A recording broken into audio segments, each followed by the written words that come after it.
take this stick, and I want you to crack me right on the top of the head, all right? Forget it.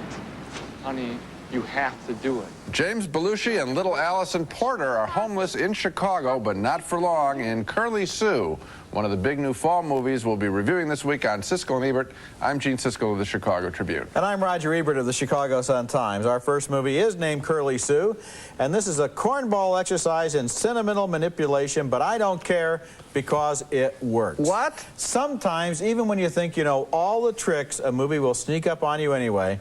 And at some point during Curly Sue, I honestly started really caring about these characters, maybe because the performances were so warm and convincing. The movie stars James Belushi as a drifter and Allison Porter as a junior league conwoman who's been traveling the highways with him. They support themselves with scams like this one where she gives him a bump on the head and he pretends that somebody's car ran into him. They pull their scam on a high-powered lawyer played by Kelly Lynch, and she falls for it. After soaking her for dinner, the two vagabonds hit the road again, although Curly Sue thinks they could have taken her for even more. We wouldn't even be talking about this if you got some money out of that lady. We'd be on the road. We didn't because she was too pretty. She was too smart. And she was too pretty. She was in a hurry. And she was too pretty. She was going to catch on to us. And she was too pretty. But their paths are destined to cross again. Curly Sue's big brown eyes melt the lawyer's heart, and she takes them into her home.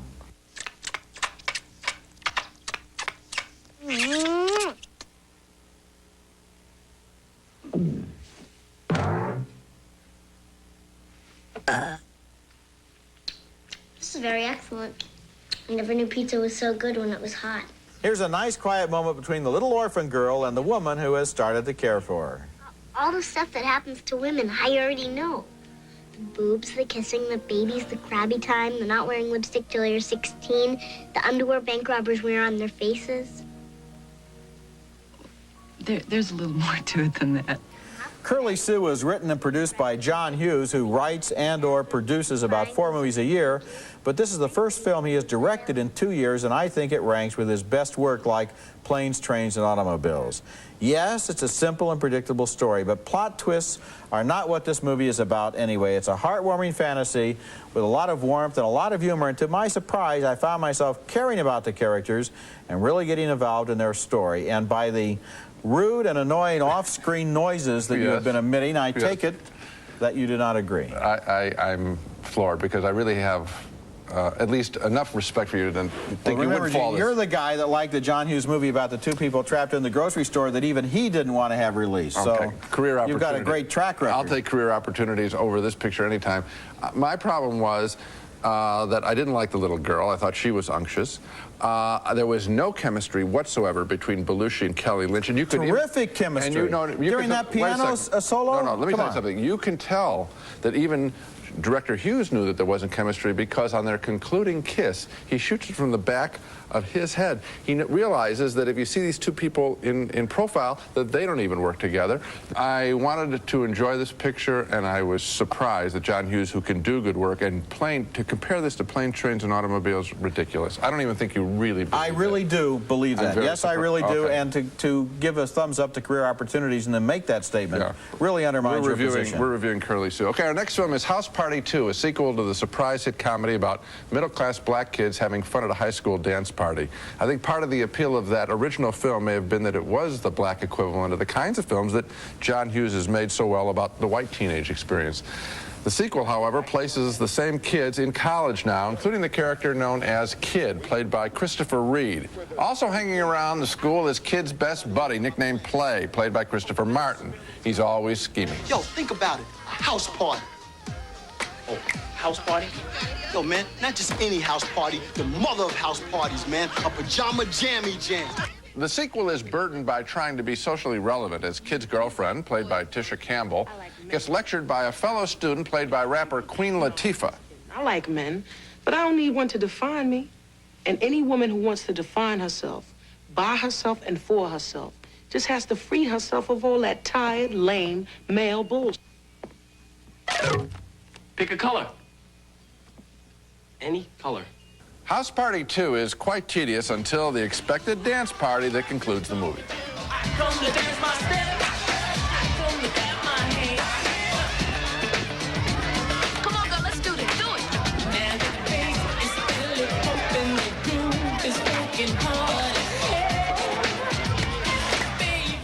I think that where this sequel misses the boat is that the first House Party film was at its best when it depicted middle-class life as it is lived. Scenes like Kid being forced to stay at home by his disciplinarian father and then sneaking out to the dance party. People could relate to that. This time, new filmmakers try to make the picture contain a dance party and every socially important theme that Spike Lee has been making his films about for the last half dozen years, and House Party 2 doesn't hold up to Spike Lee's School Days or Do the Right Thing. I would have much preferred more dancing and less speech making. Well, I think there is a lot of music and not as many speeches as you say in this film, but I was also disappointed in it. I think that one character I missed, and you mentioned him, was played by the late Robin Harris in the last film. He was the father, and he was the anchor of that film because then he provided a reacting force that the kid had to somehow rebel against and also learn from. Right. Here, kid's at college, he's all by himself. They bring in a couple of characters like the Martinet who runs the cafeteria and the stupid dean. There's always a stupid dean in the movies. And so there's no real tension that means anything. And then also, there isn't that question, for example, about whether or not he should go out with the girl who lives in the project or whether he should go out with the girl who lives in the nice house. All of those issues that were really meaningful are missing here. This is just another college dance party sequence, and if they were going to play that, then I thought they should have done more dancing. Okay, coming up later, the Rolling Stones star in a concert film made in the IMAX process. That's the process that uses a screen that's 5 stories high, and we're going to preview that. Coming up next, Demi Moore plays the butcher's wife. Well, what I say and what people hear aren't always the same thing. Our next movie is named The Butcher's Wife, and it stars Demi Moore as a small-town girl on a southern offshore island who's always had a psychic gift, and she uses it one day to inform a startled bachelor that he is destined to become her husband.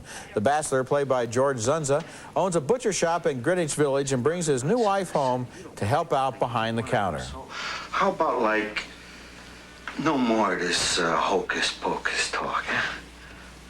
Well, goodness, Lee, I'm just trying to help out. Once she brings her psychic gifts to New York, the Moore character starts handing out free advice to all the people she meets, like Mary Steenburgen, a shy neighborhood woman who's always had a secret desire to be a torch singer. I see you wearing this at a nightclub, and you're standing in front of a room full of people, and you're singing. Another local resident is a psychiatrist played by Jeff Daniels. I believe in female intuition, Mrs. Lemke, to an extent. It's just a specific manifestation of the collective unconscious. But you might want to be careful about ordering your life, or anyone else's, for that matter, on such a primitive instinct. Daniels resists the notion that she might have a gift, but Moore is pretty convincing. And there you are, barely 6. You got these red bumps all over, and they're just making you itch. You just want to scratch. 7. I was 7. Amazing as Demi Moore's psychic gift is, however, she's capable of mistakes. For example, she realizes she's married the wrong man. She should have married the psychiatrist instead of the butcher. And the moment she makes that realization, the butcher's wife goes wrong, because it stops being a whimsical fantasy about romance and it starts indulging Hollywood's notions about a romantic pecking order. The movie seems incapable of believing that Demi Moore could fall in love with a stout, balding butcher, and so it reassigns her to the handsome psychiatrist, and this reassignment is never, ever convincing. It puts the whole movie on the wrong track and leaves a bitter taste behind. If they'd kept her sweet and gifted and left her behind the counter with that sweet, nice, middle-aged butcher and followed the original instincts of their fantasy, the movie would have felt a lot less contrived and a lot less cynical. Okay, and everyone watching that review is going to say that you didn't like the picture, and I didn't care for it that much either, so be careful. But I just want to, you raised an obvious issue, that you didn't like it because Demi Moore couldn't fall in love with a guy who looks like you or looks like me. Yes, I mean, what's wrong with somebody being bald?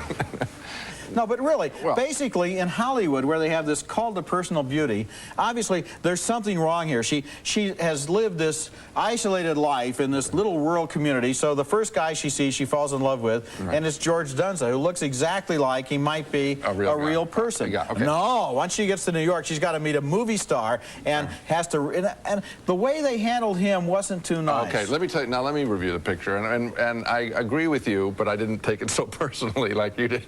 You're assuming I took it personally. No. The problem for me is I thought it was going to be a winning film and really sweet, because I thought it's so great that she's going to go for this guy, and it was fresh, and he could turn out to be a wonderful guy, and there could have been some plot twist, if you're going to have one, between them that would have been sweet, that didn't need all of these other characters, frankly. My problem was that they just brought in, for the second half of the movie, a whole bunch of fairly stock characters, and all of them as a group weren't as interesting as that coupling between Moore and her. They started with an inspiration that would have been a winner, and then it's screenplay writing class again. Oh, it's Act 2. We have to introduce the false dawn. We have to introduce the problem. We have to switch characters around here, because that's what a screenplay is. If these people would throw away their computers and just write from the heart. Okay, but at the same time, I think that they did try to write part of this movie from the heart. They started from the heart, then they started thinking too much. Okay. Coming up next, the Rolling Stones on a movie screen 5 stories high. High tech meets rock and roll. Dying all the time.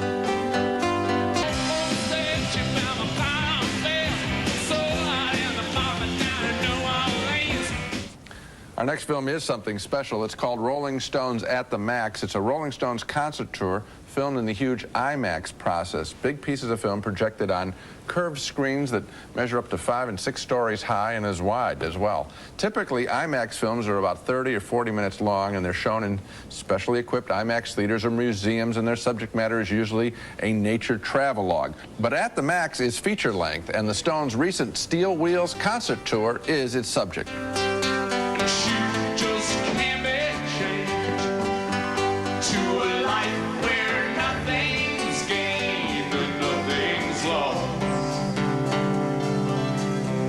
Such a cost. Goodbye, Ruby Tuesday. Obviously, it's impossible to give you the IMAX experience on your TV set, but here's a shot showing how the screen dwarfs the audience. What works best are the long shots of the concert at night, the combination of an enormous field of vision and yet incredible detail. Together, that's stunning.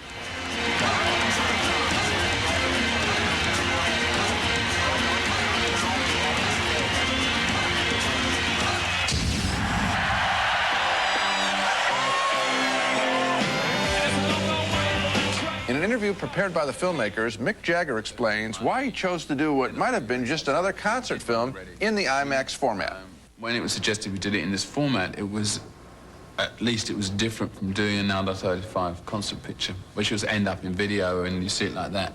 And the screen, you know, IMAX screen is so big and our stage is so big, so it was a great opportunity to do it as large as that and in a different way.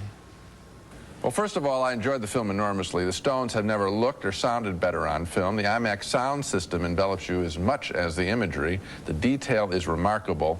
I could tell what time it was during the concert because I could read the hands on Ron Wood's watch while he was playing. It was 12:30 in the morning during the encore song Satisfaction. I think the IMAX process does work for concert material. The editing was a little monotonous to me. It was always on the beat. But let's put it this way. If I had a rock band, I want to be filmed in IMAX. The Rolling Stones at the Max opens this weekend in Los Angeles and Canada and 2 European cities, and it's going to make its way slowly around the world in the 75 IMAX theaters that can present it.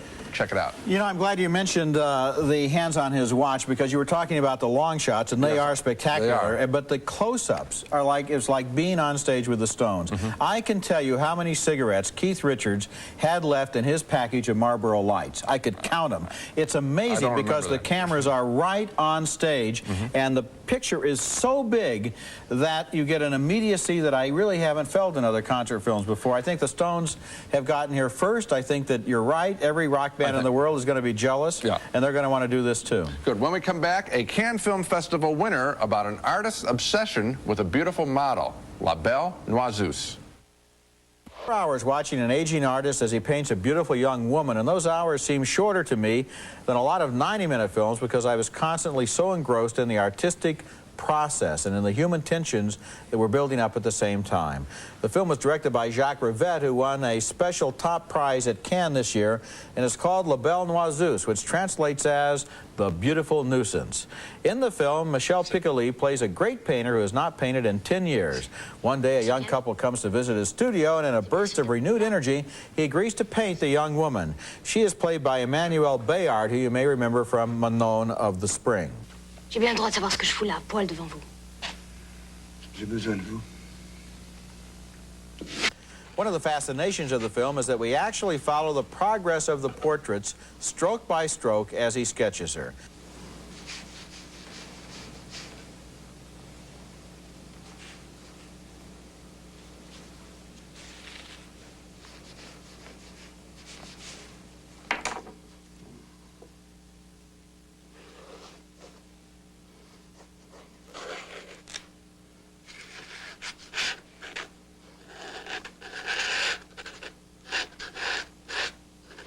There is a real erotic charge in the studio as the old man states his determination to get beneath the surface of this young and quarrelsome woman. Droite. Droite comme si vous étiez tiré au plafond. Ça fait mal. C'est que c'est mieux. The movie co-stars Jane Birkin as Piccoli's wife and former model. She encourages Béard to continue modeling, even though she is growing jealous of her. Marianne, je vous en prie. Essayez. Vous savez pas à quel point c'est important pour lui. Non. Je sais pas.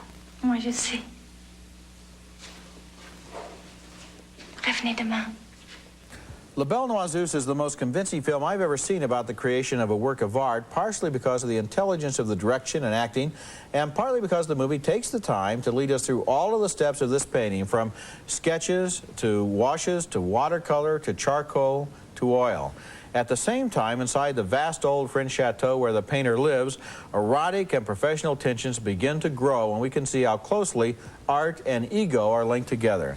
This is a wonderful film. I thought so too, Roger, and I was so glad that Jacques Rivette took the time to let us see the sketching, because as you watch the sketching, I saw how dramatic it was. People say, God, it's a static shot, he's just... But you know what? If you stay with it, and have a little guts, you can make that sketching become very alive. And so I remember now what his hand looked like when he made a little line, or when they put a little wash in there. And that was dramatic. You know, the movies glamorize everything because they're so darn big, and so it becomes exciting when he moves his hand. And then there's more. Can I just go a little farther? Well, okay, but if I can go back then. All right, okay. What I liked was also the relation between the model and the painter. Because at the first time I thought, you know what, he's being a jerk. He's just being a martinet. He's got the sexual tension. She's absolutely gorgeous. She's naked a lot of the time, and so you think that's what it's really about. But then he's smart. He knows that there is a level of her which she has to get rid of. It's not just taking off clothes. She has to be his collaborator. And she has to relax her body, and we saw that happen. Enough time was there so we saw the drama of that happen, and I was You know, when you're impressed by talking that. about the shots where he's sketching her, there's as much suspense in those passages as there is in a thriller. He starts with a blank piece of paper. The camera never moves. It's a very physical process. He's in there with the pen, and you can hear the scratching on the paper with his hand. He's daubing. He's using the brush to get the wash in. You realize how much it's really a hands-on process. It isn't some kind of ethereal deal. You get all messy at the end of the day, covered with paint and covered with inspiration. You know, we had a cult film come up for us, My Dinner with Andre, which was just about talking. I think this could become a cult film too, quote, just about painting. I hope so. We'll be back after this. Now let's recap the movies we reviewed on this show. A strongly split vote on Curly Sue from John Hughes. Roger was enchanted. I thought it was cornball all the way. 2 thumbs down for House Party 2, a sequel with little of the charm of the first picture. And 2 more thumbs down for the psychic fantasy The Butcher's Wife, a really cute premise that's sadly overwritten. 2 thumbs up for Rolling Stones at the Max, the big screen, really big screen concert film. And 2 thumbs up, way up, for Jacques Rivette's 4-hour masterpiece, Belle, Noiseuse. And I really hope that that film gets enough play around the country. It's something special. Boy, it's worth seeing. That's it for this week. Next week, we'll be back with Billy Bathgate, a gangster drama starring Dustin Hoffman and Sean Connery in an action extravaganza named Highlander 2. That's next week, and until then, the balcony is closed. Gorton's new natural cut fillets. They cut the fat but keep the crunchy taste. You can trust the Gorton's fishermen. Ruffy's Sure Sack trash bags carry heavy loads and cost less. Sure Sack, the best value you'll ever throw away. Experience Santa Fe cologne for her, for him, forever. And discover why it gets pretty hot in Santa Fe. Purina Puppy Chow brand puppy food with more nutrition than most adult dog foods for a healthy start. Pet tested, veterinarian recommended.